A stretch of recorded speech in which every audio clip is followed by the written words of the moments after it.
다윗은 하나님의 마음에 합한 자라고 하는데 하나님의 마음에 합한 자라고 할 때 그 합한 자라는 의미는 하나님 앞에 항상 올바른 삶을 살 수 있다라는 걸 의미하는 건 아닌 것 같아요. 하나님의 마음에 합한 자라는 것은 하나님이 어떤 분인지를 아는 거고 하나님 앞에 자기가 어떤 존재인지를 아는 거죠. 다윗은 정확하게 알고 있습니다. 나는 죄 중에 어머니가 죄 중에서 나를 잉태했고 나는 죄 중에서 태어난 사람입니다. 무슨 뜻입니까? 나는 죄를 가지고 태어나서 죄를 벗어날 수 없는 존재일 뿐입니다. 나는 하나님 앞에 자신 없습니다. 나는 하나님 앞에 순결하게 살 수 없는 존재입니다. 자기가 어떤 존재인지를 정확하게 아는 거예요. 그래서 다윗이 이렇게 고백하자. 10절에 하나님이여 내 속에 정한 마음을 창조하시고 내 안에 정직한 영을 새롭게 하소서. 지금 말하죠. 하나님, 나는 깨끗한 마음 품을 수도 없는 존재입니다. 내가 정직하게 살려고 해도 그거 정직한 마음 내가 만들어낼 수도 없는 존재입니다. 하나님 내 안에 그 마음을 창조해 주지 않으면 나는 정직하게 살 수 없는 사람이고 하나님이 구원의 즐거움을 내게 회복해 주시지 않으면 그리고 자원하는 심령을 주시지 않으면 나는 구원의 즐거움이 있을 수도 없고 자원하는 심령이 있을 수도 없는 완전히 죄 가운데 있는 존재일 뿐입니다. 그리고 우리는 뭐 사람들에게도 죄를 짓고 여러 가지 죄악으로 인해서 그 죄의 영향이 우리 주변에도 많이 미치지만 사실 우리가 죄를 짓는 것은 가장 1차적인 죄의 어떤 어, 피해자라고 할까요? 가장 죄의 1차적인 대상이라고 할까요? 그건 언제나 하나님입니다. 왜죠? 하나님만이 죄가 없으시고 거룩하시고 완전하시고 하나님만이 죄를 심판하실 권한이 있으시고 하나님만이 우리에게 생명을 주신 우리 생명에 대한 주권이 있으시고 그렇기 때문에 우리가 죄를 지을 때 우리에게 누구에게 죄를 지었든 간에 가장 1차적으로 우리가 회개해야 할 대상이 하나님이 되는 거죠. 다윗은 이 모든 사실들을 정확하게 파악하고 있었던 사람이에요. 죄에 무너지긴 했지만 내가 한 짓이 누구에게 죄인지 누구에게 지금 중요한 일이고 가장 중요한 일이고 내가 누구와 해결해야 될 일이고 나의 이 벗어날 수 없는 죄의 실존을 해결할 수 있는 분이 누구고 내가 어떻게 기도해야 되고 하나님 앞에 어떻게 나가야 되는지를 정확히 알고 있었던 사람이죠. 다윗이 큰 죄를 졌지만 그럼에도 불구하고 이 다윗에게서 우리가 하나님의 마음에 합한 자라는 모습을 발견할 수 있는 것은 우리는 크게 거룩해 보이는 사람일수록 크게 하나님 앞에 잘해 보이는 사람일수록 회개하기가 어렵습니다. 그렇죠? 내가 거룩하게 살고 내가 잘 살고 하나님의 마음에 합한 자라는 평가를 받고 그렇게 온전하게 사람들이 칭찬하는 삶을 살았던 사람은 자기가 거룩한 줄 알고 자기가 죄에서 먼 줄 알고 자기가 설사 죄를 지어도 인정하고 싶어 하지 않고 그렇게 마련인데 다윗은 자기가 죄를 지었다는 사실을 자각하는 순간 하나님께서 그것을 알려주시는 순간 바로 엎드립니다. 왜? 자기가 그런 존재인지 알고 있었어요. 하나님이 은혜 주셔서 지금까지 잘 지내왔지. 기회만 되면 상황만 되면 언제든 넘어질 수 있는 사람이다. 자기 자신에게 의로움이 없다. 오직 내 안에 의로움, 거룩함 창조하실 분은 하나님뿐이다. 라는 것을 정확하게 알고 있었기 때문에 이런 우리에게는 다소 뻔뻔해 보일 수 있는 이런 행동과 기도가 가능한 것이죠. 오늘 말씀에서도 얘기했었지만 죄책감, 우리가 하나님 앞에 부끄러움 이런 것 때문에 우리는 하나님 앞에 나가지 못합니다.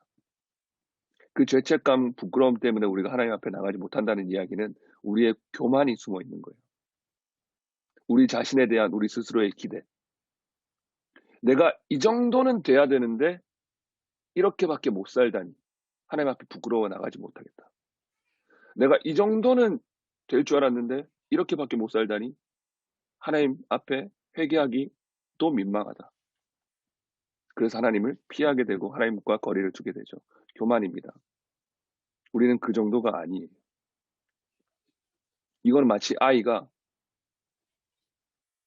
그, 그 뭐죠?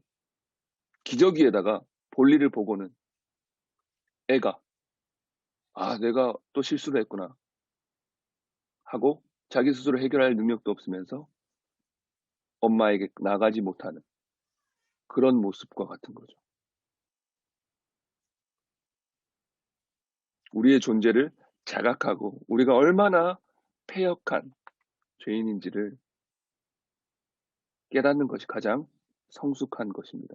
그것이 가장 겸손한 것이고 그때 하나님께 바로 엎드릴 수 있는 담대함이 있는 것이 진짜 하나님을 아는 자의 모습인 것이죠. 그러면서 이제 설상가상 이야기하는 것이 굉장히 다윗의 명언이 나오잖아요. 주께서는 제사를 기뻐하지 아니하시고 번제를 기뻐하지 아니하시고 하나님께서 구하시는 것은 제사는 상한 심령이라. 하나님이여 상하고 통회하는 마음을 주께서 멸시하지 아니하시리라. 감탄할 수밖에 없는 다윗의 대사입니다. 이만큼 누가 하나님을 이해합니까?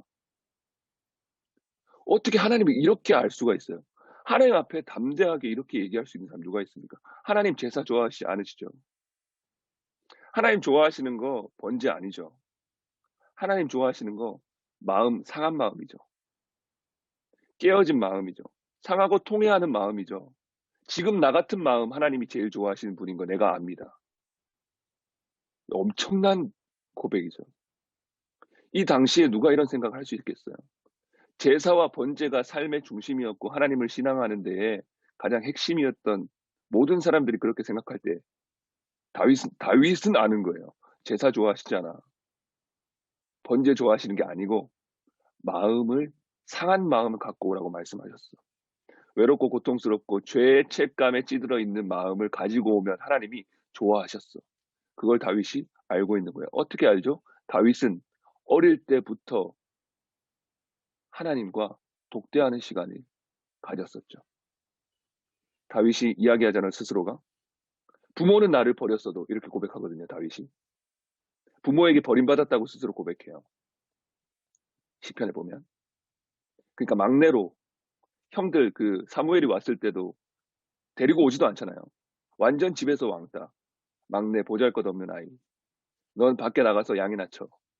이렇게 해서 늘 밖에 나가서 양이나 치던 하루 종일 양과 시간을 보내던. 그래서 시간이 많으니까 다윗이 이스라엘의 노래 잘하는 자라. 노래를 지어 부르면서 하나님을 찬양하던 시간을 보냈던 거예요. 그 홀로 하나님을 독대하던 시간, 그 홀로 양을 치던 시간에 여호와는 나의 목자시니 하나님이 어떤 분인지를 알았던 거죠. 그러니까 다윗은 지금 하나님이 어떤 분인지 너무나 잘 아는 거예요. 우리가 하나님을 아는 데에도 이렇게 다윗처럼 하나님과 단둘이 독대함의 시간을 가지는 것이 매우 중요합니다.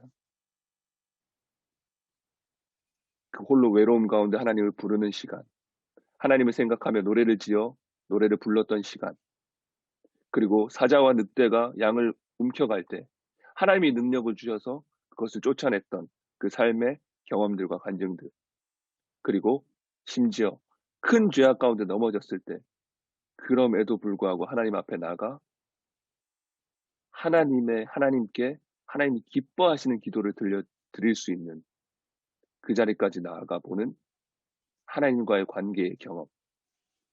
그것이 다윗처럼 하나님을 참으로 아는 그런 우리의 모습으로 인도하리라고 생각이 됩니다. 네, 51편을 자세히 봤으면 더 좋았을 것 같은데요. 51편 그냥 간략하게 이렇게 조금 다윗에 대해서 조금 이야기한 걸로 넘어가고 55편 역시 다윗의 시입니다. 역시 다윗의 시입니다. 이 시편 한 번 또 시편의 또 시로서의 맛을 살려서 누군가 낭독해 주시죠. 네, 시이기 때문에요.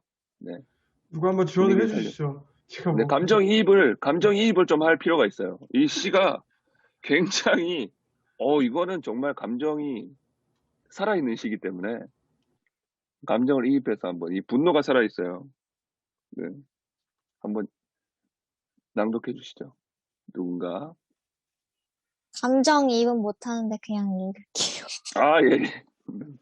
네네, 네네. 하나님이여 내 기도에 귀를 기울이시고 내가 간구할 때 숨지 마소서. 내게 굽히사 응답하소서. 내가 근심으로 편하지 못하여 탄식하오니 이는 원수의 소리와 악인의 압제 때문이라. 그들이 죄악을 내게 더하며 노하여 나를 핍박하나이다.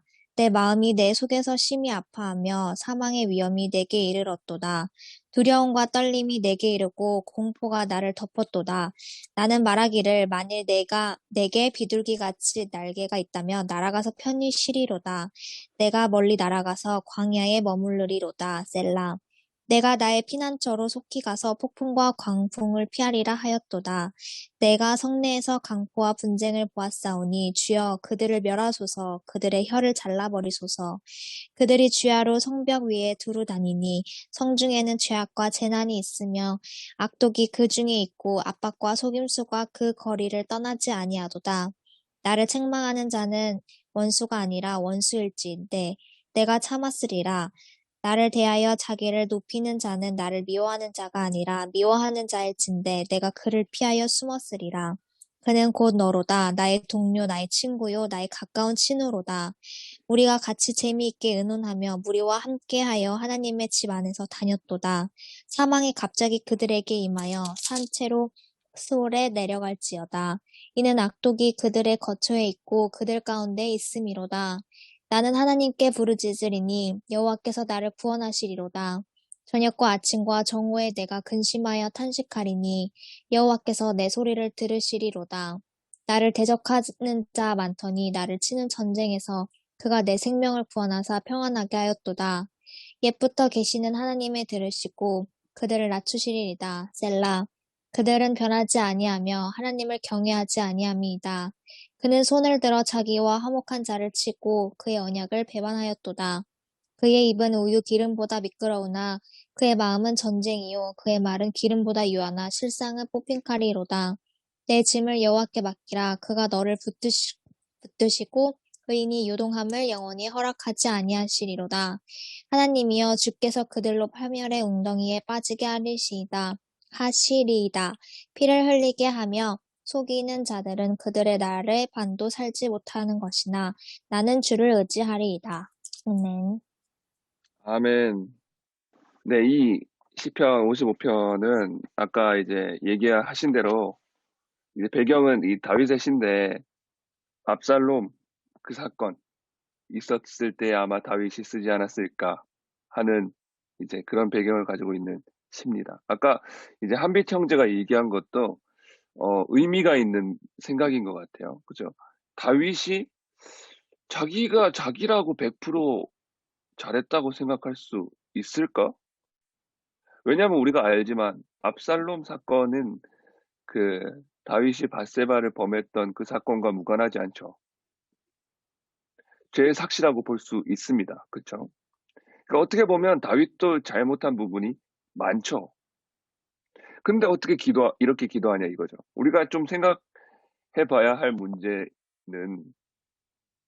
시편은 굉장히 이 시편 기자들의 상당히 실존적인 그 마음의 고백들이거든요. 그러니까 무슨 말이냐면 우리도 경험하지만 우리가 굉장히 누군가에게 억울한 일을 당했어요. 우리가 굉장히 힘든 일을 당했어요. 근데 거기에 나의 책임이 0%인 경우는 더 적죠. 그쵸? 일정 수준의 나의 책임이 있을 때가 많죠. 그렇지만 우리가 실존적으로 경험하는 그 마음의 고통이라는 것이 내가 예를 들어 20%, 30% 나도 책임이 있기 때문에 내가 배신당했을 때의 고통이 덜한가? 그렇지는 않죠. 완전히 나의 책임이 없는 일이 닥쳐올 일은 거의 없습니다. 항상 나의 어떤 행동에 영향이 있고 나의 어떤 히스토리가 있는 그런 힘든 일들이 우리에게 다가오지만 우리가 그 힘든 일을 당할 때는 언제나 100%의 고통으로 느끼죠. 다윗도 마찬가지일 겁니다. 다른 시편들도 다 그럴 거예요. 왜냐하면 그 시편을 노래하는 사람은 자기 자신 개인이기 때문에 자기 자신이 100%로 지금 받고 있는 그 고통에 대해서 100%를 느끼면서 노래할 수밖에 없는 거죠. 우리가 우리의 고난에 그렇게 반응하는 것처럼 상당히 솔직하고 상당히 자기의 마음을 있는 그대로 드러내는 그렇기 때문에 사실은 이렇게 노래할 수 있는 거죠. 그리고 하나님만 듣고 계시다고 생각하고 고백하는 거니까. 그러니까 굉장히 솔직한 이야기가 나오는 겁니다. 혀를 잘라주세요. 막 이런 거 굉장한 고백이지 않습니까? 혀를 잘라주세요. 이거 진짜 무서워서 할 수 있겠어. 이 혀를 잘라달라는 거. 이 그만큼 그러니까 진짜 막 혀를 가위로 확 싹둑 잘라라 뭐 이런 느낌이라기보다도 그, 그 아마 이 상대편이 이 나를 이 경노하게 한 이 상대편이 말을 좀 험하게 했었던 것 같아요. 그 말도 아주 힘들게 했었던 것 같아요. 그러니까 제 입 좀 달라 이런 거죠. 그러니까 이걸 그러니까 원래 이제 원어대로 읽으면 혀를 나눠 주세요 이런 뜻이. 혀를 나눠 주세요. 그러니까 혀를 나누는 게 혀를 자르는 게 아니냐 뭐 이런 게 같은 걸 수도 있는데 이제 우리 바벨탑 사건에서 하나님이 이스라엘 그 바벨탑 지은 사람들의 언어를 섞어 버렸잖아요. 그래서 혼란케 돼서 이제 서로 소통할 수 없게 됐잖아요. 그런 조금 부드럽게 제 입 좀 막아달라. 더 이상 좀 떠들지 못하게 해달라. 제 말하는 거에 너무 고통스럽다. 뭐 이런 표현으로 완화해서 볼 수도 있지 않을까 싶습니다. 물론 진짜로 싹둑 잘라달라는 의미일 수도 있습니다. 그만큼 이 다윗은 굉장히 지금 힘든 거예요. 더 심한 말도 해요. 15절에 보면은 산채로 스월에 내려갈지어다. 이게 무슨 스월에 내려가는 얘기는 지옥 가라는 얘기잖아요. 그 산채로 지옥 갔으면 좋겠어요. 이런 미국에서는 그게 제일 심한 욕이라면서요. 지옥에나 가라 뭐 이런 고투 헬 뭐 이런 거 있잖아요. 이게 거의 뭐 욕의 끝이라고 하던데. 그 욕의 끝을 하는 거죠, 얘는 지금. 지옥에 갔으면 좋겠어. 이런 게 또 어떻게 합니까? 저 사람 지옥 갔으면 좋겠어요. 그만큼 지금 다윗이 미쳐버릴 지경이라는 거죠. 지금 다윗은 거의 사람이 감정적으로 이 심적으로 받을 수 있는 타격의 종합 선물 세트를 받은 것 같은 상황이죠. 하나님이여 내 기도의 1절, 기도의 귀를 기울이시고 내가 간구할 때 숨지 마소서. 하나님한테 기도하는데 마치 하나님이 내 기도를 듣지 않는 것 같아요. 하나님 숨어 계신 것 같아요. 하나님이 뭐라 말씀이 없으신 것 같아요. 허공에다 대고 외치는 것 같아요. 하나님 내 기도를 들으시고 나에게 응답하셨으면 좋겠는데, 그래, 제가 잘못하고 너가 잘한 거야. 이렇게 좀 내 편을 들어주셨으면 좋겠는데, 하나님 제 좀 어떻게 해주세요 하는데 하나님이 답이 없는 것처럼 느껴지죠. 여기서 우리는 거절감을 느낍니다. 거절감. 하나님께 호소했는데 하나님이 내 편을 들어주질 않아. 거절감. 그리고 지금 3절 원수의 소리와 악인의 압제. 지금 핍박을 당하고 있습니다. 실제적인 핍박. 압제라는 말이 굉장히 강도가 센 말이에요. 구약 성경에서도 여기에만 나옵니다. 굉장히 좀 강도가 심한 압제, 핍박을 받고 있죠. 조롱도 당하고 있죠. 그리고 4절에 보니까 내 마음이 내 속에서 심히 아파하며 마음의 고통, 탄식, 이 탄식이란 말도 굉장히 센 말이거든요. 시편 전체에서 한 번 나오는. 여기서 아파한다는 말은 여인이 아이를 낳을 때 해산의 고통을 의미하는 말입니다. 인간이 경험할 수 있는 가장 높은 수준의 고통 중에 하나잖아요. 이만큼 아프다는 거예요. 이만한 고통을 느끼고 있다는 거예요. 그리고 거기에 5절 두려움과 떨림, 공포가 덮고 있습니다. 거기에 결정타가 있어요. 진짜 결정타. 이거는 어마어마한 거죠. 뭐죠? 나를 이렇게 핍박하고 고통을 주고 두렵게 하고 나를 그렇게 했던 사람이 누구예요? 친구였다 이거죠. 나의 동료였고, 나의 친구였고, 아까 얘기한 것처럼 재밌게 의논하기도 했고, 함께 무리와 다니기도 했고, 그러면서 같이 교회 다녔어요. 하나님을 같이 찬양했고, 같이 우리처럼 나름도 했을 거고, 재밌게 얘기도 하고, 완전 친밀했던, 친구 중에 친구죠. 근데 그 친구가 지금 나에게 이런 심각한 고통을 주고 있는 거죠. 배신. 인간이 견디기 힘든, 굉장히 견디기 힘든 것 중에 하나 아닙니까? 믿었던 자의 배신. 그러니까 이 모든 고통을 한 방에 받고 있으니 다윗이 어떻게 이런 고백이 나오지 않을 수가 있겠습니까? 그리고 이 고통들은 우리가 굉장히 잘 공감할 수 있는 고통들이죠. 우리도 한 번쯤은 경험해 본. 우리라고, 우리에게라고 찾아오지 않을 것이라고 우리가 단정할 수 없는, 우리가 겪어왔고 앞으로도 겪을 가능성이 있는 우리와 굉장히 가까운 감정들입니다. 수천 년 전에 다윗만이 특별하게 경험했던 것이 아니라 현대를 살고 있는 우리도 충분히 경험할 수 있는 일들이죠. 그러니까 우리는 이 시편에 감정에 이입이 되는 거예요.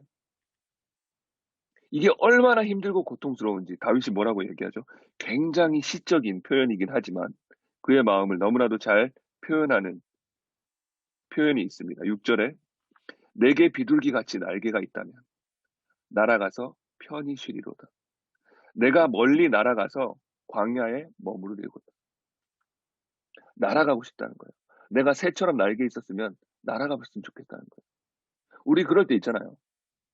그냥 다 모르겠고 그냥 내가 이걸 감당할 수가 없는 거예요. 그냥 이 자체를. 이 고통 자체를 감당할 수가 없으니까 도망가고 싶어지잖아요. 진짜 날개가 있으면 저 멀리 날아가 버리고 싶다. 지금 얘기하잖아요, 다윗이. 내가 멀리 날아가서 광야에 머무르겠다. 광야라는 곳은 누구도 머물고 싶어 하지 않는 곳입니다. 누가 광야에 머물고 싶겠어요. 근데 다윗의 마음이 이렇다는 거예요. 차라리 광야에 머물고 싶다. 차라리 아무도 없는 광야로 날아가 버리고 싶다. 누구도 보이지 않고 누구도 소리 내지 않는 곳으로 나 혼자 가고 싶다. 이런 마음을 고백하는 겁니다. 막 이입이 되죠. 누군가 지금 여러분들 이 이야기를 이렇게 막 보면서 배신당한 누군가가 생각날지도 모르고 나를 배신했던 누군가가 막 생각날지도 모르고 걔 그때 내가 그 혀를 잘랐어야 되는데 이런 생각이 들지도 모르고 네. 감정에 이입이 드실 거예요. 당연한 겁니다. 저는 이 시편을 읽으면서 그런 생각을 했어요. 이 시편을 보면서 우리가 자주 하는 습관처럼 이런 감정의 고백들을 너무나 빨리 지나가서 결론으로 이르는 것. 이렇게 감정적인 이런 고통을 겪었지만 하나님 이렇게 바로 이렇게 결론으로 가려고 하는 우리의 습관이 있지 않습니까? 답을 빨리 찾고 싶어 하는 거. 그래서 결론이 뭐야? 그런데 어땠다는 거야? 나는 주를 의지하리이다. 이걸로 바로 가는 거 있잖아요. 그거 조금 유보하고 좀 천천히 해도 되지 않을까라는 생각이 들었어요. 좀 더 이 다윗이 느꼈던 고통과 감정이 어떤 것인지, 나의 삶에 어떤 비슷한 것들이 있었는지에 대해서 조금 더 시간을 가지고 생각하고 그 감정에 조금은 머물러 보는 것이 어떨까? 그것이 우리가 시편을 읽는 좀 더 좋은 방법이 아닐까라는 생각을 했습니다. 그래서 제가 구체적으로 말씀을 드리는 거예요. 거절감과 핍박과 고통과 두려움과 배신, 도망가고 싶은 마음, 막막함, 답답함, 눈물과 찢어지는 가슴. 이 상황 가운데 지금 다윗이 노래를 합니다. 하나님에게. 우리가 주의해서 봐야 될 것은 다윗이 이런 마음을 가지고 하나님을 찬양하는 거잖아요. 하나님께 노래하고 하나님께 고백하는 거잖아요. 근데 여기서 다윗이 하나님 앞이기 때문에 굉장한 미사여구 사용하지 않아요. 하나님 앞이기 때문에 굉장히 아름다운 노래를 하나님 앞에 올려드리려고 하지 않습니다. 그대로 쏟아내버리는 거예요, 그냥. 쟤네가 나한테 이랬어요. 쟤네가 나한테 이래서 나는 죽고 싶어요. 나는 진짜 도망가고 싶어요. 내가 더 이상 못 버티겠어요. 쟤 좀 어떻게 해주세요. 제 입 좀 막아주세요. 제 지옥 가면 좋겠어요, 솔직히. 지금 이렇게 고백하는 거죠. 아까도 말한 바와 같이 이것이 하나님이 기뻐하시는 노래입니다. 굉장히 이상할 수 있는데 하나님이 뭐 이런 노래를 좋아해 그렇게 생각할 수 있는데 아까 우리가 다 51편 잠깐 보면서 이야기했던 것처럼 하나님이 기뻐하시는 건 상한 심령이고 통회하는 마음입니다. 왜죠? 내 아들이, 내 딸이, 내 자녀가 가장 힘들 때 나를 찾아온 거예요. 가장 고통스러워서 누구도 얘기를 들어주지 않고 외로워서 죽을 것 같을 때 아버지를 찾아온 거예요. 그래서 이야기하는 거예요. 어릴 때의 아들처럼, 어릴 때의 딸처럼 아버지 이래서 힘들었어요. 아버지 이래서 죽고 싶었어요. 이런 마음이었어요. 외로웠습니다. 라고 이야기하는 거. 나를 의지하는 거잖아요. 하나님이 기뻐하신다고 그랬습니다.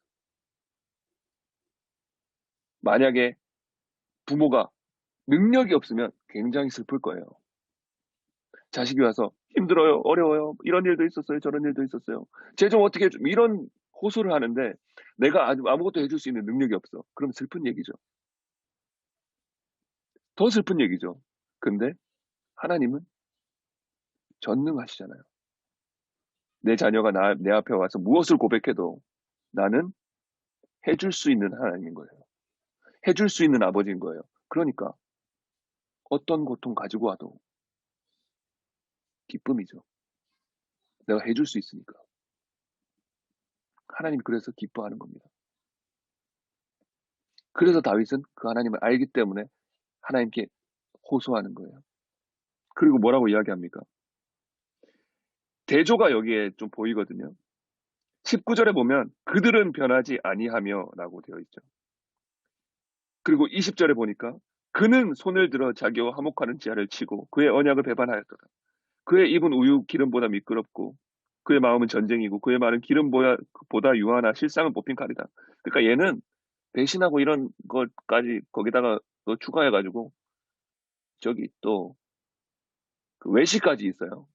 겉으로는 괜찮은 척, 부드러운 척 하면서 속은 전쟁, 하여튼 얘는 정말 엉망진창이는데 그들은 변하지 않고 얘는 손을 들어 자기와 화목한 자를 치고 그런 애예요. 내가 지금 이 기도하는 이 순간에도 걔는 그런 애인 거예요. 그런데 대조가 보입니다. 16절 뭐라고 하죠? 나는 하나님께 부르짖겠습니다.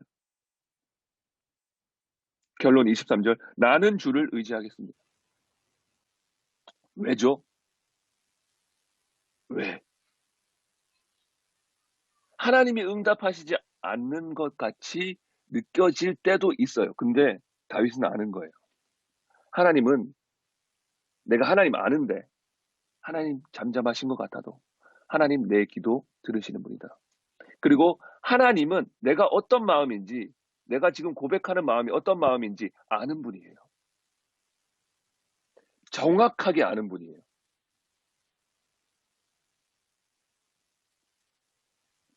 하나님이 우리의 마음을 이해하지 못하실 것 같다라는 생각이 들 때가 있어요. 우리가 많이 힘들면. 우리가 진짜 많이 힘들면 하나님이 내 마음을 아시나? 뭐 이런 생각이 들 때가 있어요. 뭐 그렇게 하나님 앞에 질문하기도 합니다. 하나님 이렇게 힘든 일을 내가 겪고 있는데 하나님 이 마음이 어떤 마음인지 아십니까? 정말 힘든 이 마음이 어떤 마음인지 아십니까? 라고 기도할 때도 있죠. 그럼 하나님이 뭐라고 대답하시겠습니까?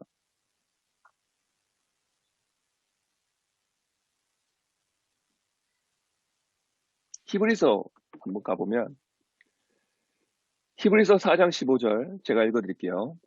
우리에게 있는 대제사장은 우리의 연약함을 동정하지 못하실 리가 아니요 모든 일에 우리와 똑같이 시험을 받으신 이로되 죄는 없으시니라. 아멘.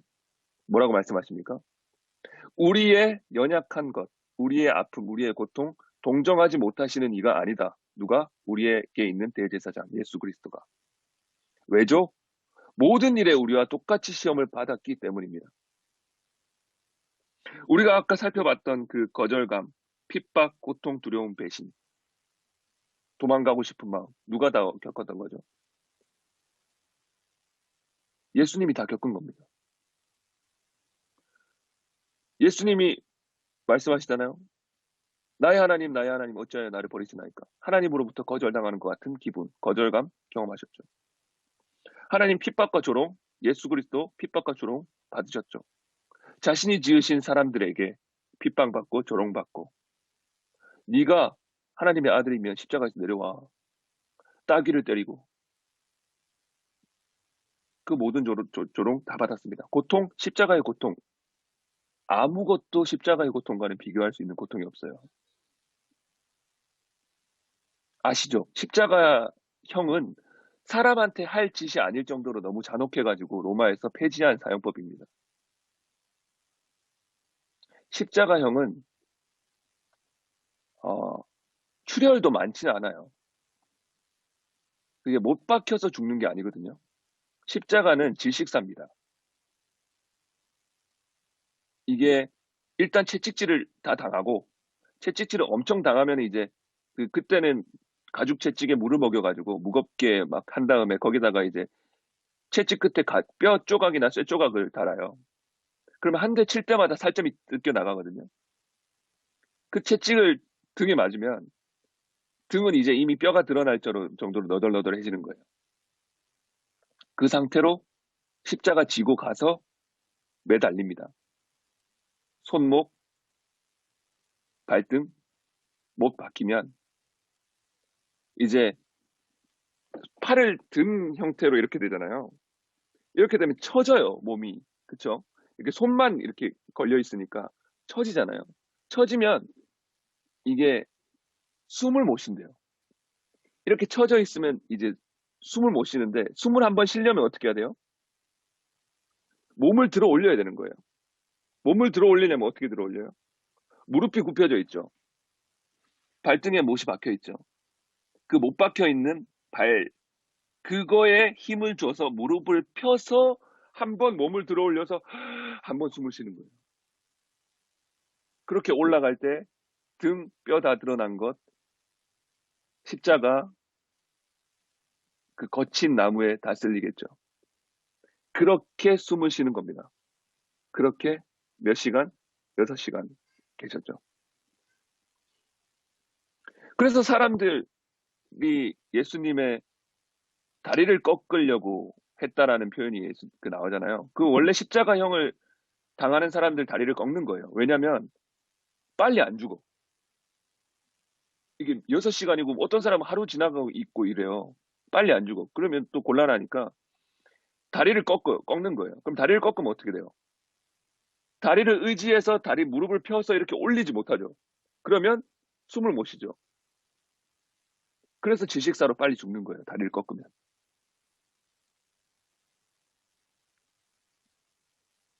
예수님이 당한 고통, 우리가 상상할 수 없는 겁니다. 그 고통을 하나님의 아들이 당하셨다는 거예요. 지금 우리가 사순절 지내고 있는데 우리가 뭐 예수님의 고통을 암만 묵상한들 1000분의 1이라도 알겠습니까? 근데 우리는 예수님한테 기도하죠. 하나님, 제가 얼마나 힘든지 아세요? 그 예수님 말씀하시는 거예요. 알지. 다 알지. 왜요? 진짜로 아니까. 배신 모르겠습니까? 오늘도 이야기 나왔지만 베드로가 배신했는데요. 배신을 모르겠어요. 도망가고 싶은 마음 없었겠습니까? 있었죠. 마가복음 14장에 이렇게 말씀하십니다. 이르시되 아빠 아버지여 아버지께서는 모든 것이 가능하오니 이 잔을 내게서 옮기시옵소서. 그러나 나의 원대로 마시옵고 아버지의 원대로 하옵소서 하시고 예수님도 도망가고 싶었어요.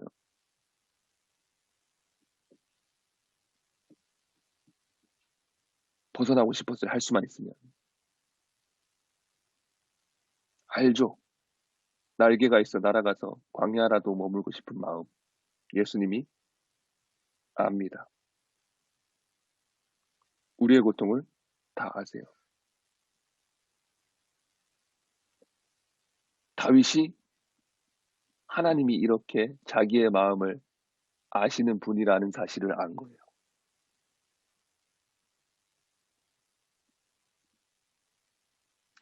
어떻게 할까요? 다윗이 그 예수님을 아나요? 재밌습니다. 재밌어요. 다윗이 예수님을 알아요. 예수님이 태어나기도 한참 전이잖아요. 근데 다윗이 예수님을 압니다. 시편 110편에 보면 이렇게 다윗의 시예요. 다윗이 이렇게 고백합니다. 여호와께서 내 주에게 말씀하시기를 내가 네 원수들로 내 발판이 되게 하기까지 너는 내 오른쪽에 앉아 있으라 하셨도다. 말이 이상하죠. 여호와께서 내 주에게 말씀하시기를. 여호와는 하나님 아버지고 하나님 아버지가 내 주에게 말씀하시기를 내 오른편에 앉아 있어라. 여호와 하나님이 내 주에게 내 우편에 앉아 있으라고 말씀하셨다. 이 내 주가 누굽니까? 하나님 아버지 우편에 앉아 계실 분이 누구예요? 예수님이죠. 다윗이 이걸 알고 있네요. 그래서 마태복음 22장에 예수님께서 이렇게 말씀하십니다. 너희는 그리스도에 대하여 어떻게 생각하느냐? 누구의 자손이냐? 대답하되 다윗의 자손이니이다. 이르시되 그러면 다윗이 성령에 감동되어 어찌 그리스도를 주라 칭하여 말하되 주께서 내 주께 이르시되 내가 내 원수를 내 발 아래에 둘 때까지 내 우편에 앉아 있으라 하셨도다 하였느냐? 다윗이 그리스도를 주라 칭하였은즉 어찌 그의 자손이 되겠느냐 하시니. 다윗이 알았대요. 정확하게 보지는 못했겠죠. 그림자처럼 희미하게나마 오실 메시아 예수 그리스도에 대해서 아신 거예요. 안 거예요, 다윗이. 왜? 성령이 감동하사 알게 하신 거죠. 다윗은 알고 있었습니다. 하나님이 그 아들을 주실 것을, 그 아들을 고통, 내가 받는 고통과 비교할 수도 없는 고통 가운데 버리시고 그것 때문에 내가 생명을 얻게 될 것을 다윗은 알고 있었어요. 실제로 우리가 보고 있는 시편에서 예수 그리스도에 대해서 이야기하고 있는 내용들이 있습니다. 대표적으로 시편 22편 보면 이것도 다윗의 시거든요. 근데 여기 보면 이 예수님의 고난에 대해서 굉장히 신기할 정도로 잘 묘사를 하고 있어요. 1절부터 이렇게 말합니다. 이건 실제로 예수님이 인용하신 시편입니다. 내 하나님이여 내 하나님이여 어찌 나를 버리셨나이까. 예수님이 하셨던 고백이죠. 그리고 나는 벌레요 사람이 아니라 사람이 비방거리요 백성의 조롱거리이니다. 나를 보는 자는 다 나를 비웃으며 입술을 비축거리고 머리를 흔들며 말하되 그가 여호와께 의탁하니 구원하실 걸 그를 기뻐하시니 건지실 걸 하나이다. 예수님 받으셨던 조롱. 네가 하나님의 아들이면 내려와. 네가 하나님의 아들이면 하나님 구해주겠지.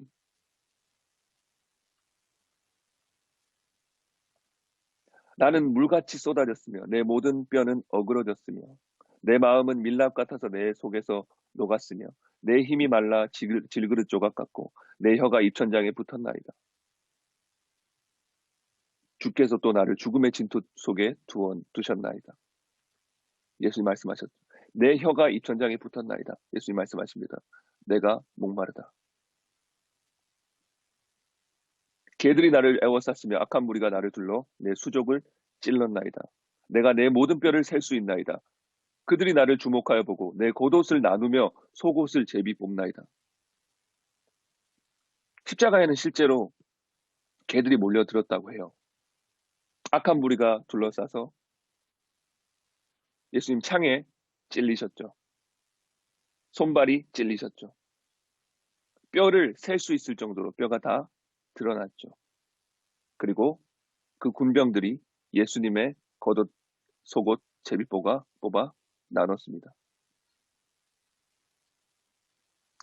굉장히 시편이 예수님의 당하신 고통을 너무나도 잘 표현하고 있죠. 69편에도 이렇게 나와 있어요. 그들이 쓸개를 나의 음식물로 주며 목마를 때에는 초를 마시게 하였사오니 십자가에서 내가 목마르다 하셨을 때에 쓸개탄 포도주, 신 포도주를 주었죠. 이미 시편 때 예수 그리스도의 고통, 예수님께서 당하실 일들에 대해서 시편 기자들은 성령의 감동하심을 받아 계시를 받고 기록해 두었다는 거죠. 구약 때부터 수천 년 전부터 이미 계시되었습니다. 무엇이? 예수 그리스도가 우리를 위하여 받으신 고난과 순환, 고통. 하나님의 아들이 그럴 필요가 없잖아요. 뭐 하나님의 아들이 왜 굳이 그렇게 해야 되겠습니까? 저는 정말 굳이 이렇게까지 해야 되나 싶은 생각이 들 때가 많아요.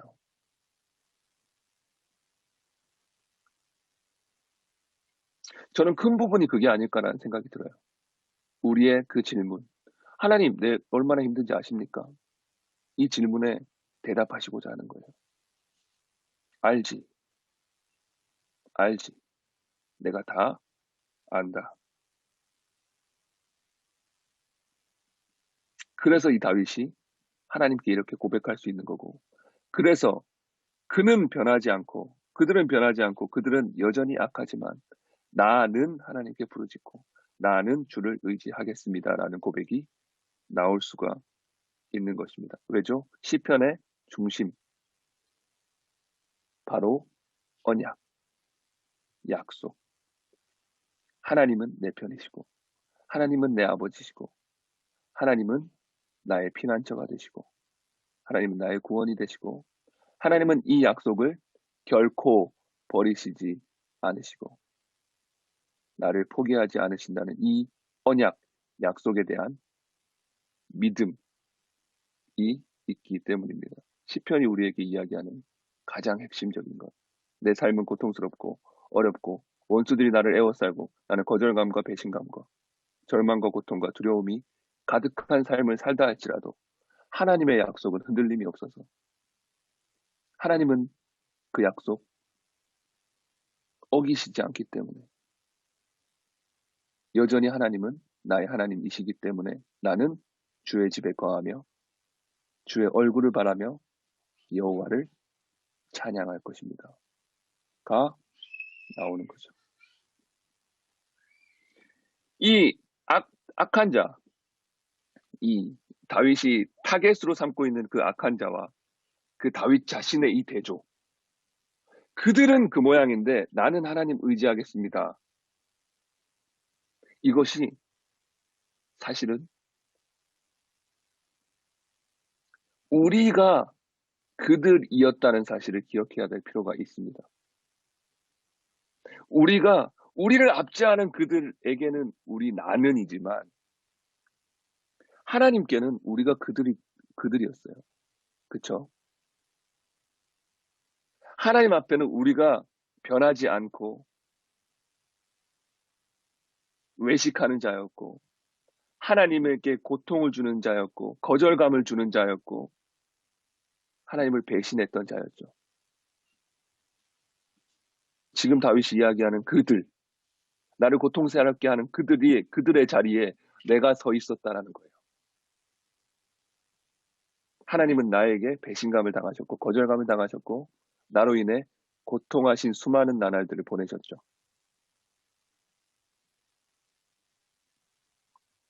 그 53장, 이사야 53장 이렇게 말씀하잖아요. 그는 실로 우리의 질고를 지고 우리의 슬픔을 당하였거늘 우리는 생각하기를 그는 징벌을 받아 하나님께 맞으며 고난을 당한다 하였노라. 그가 찔림은 우리의 허물 때문이요 그가 상함은 우리의 죄악 때문이라. 그가 징계를 받음으로 우리는 평화를 누리고 그가 채찍에 맞음으로 우리는 나음을 받았도다. 우리는 다 양 같아서 그릇 행하여 각기 제 길로 갔거늘 여호와께서는 우리 모두의 죄악을 그에게 담당시키셨도다. 아멘. 우리는 다 양 같았습니다. 양은 말을 아예 안 듣는데요. 하나님이 우리의 목자이시라고 우리는 고백했지만 양 같아서 다 자기 원하는 대로 하나님 배신하고 거절했습니다. 그럼에도 불구하고 예수님은 우리를 위하여 찔리시고 우리를 위하여 상하시고 우리를 위하여 징벌을 받아 고난을 당하셨죠. 우리는 이랬지만 그러나 하나님은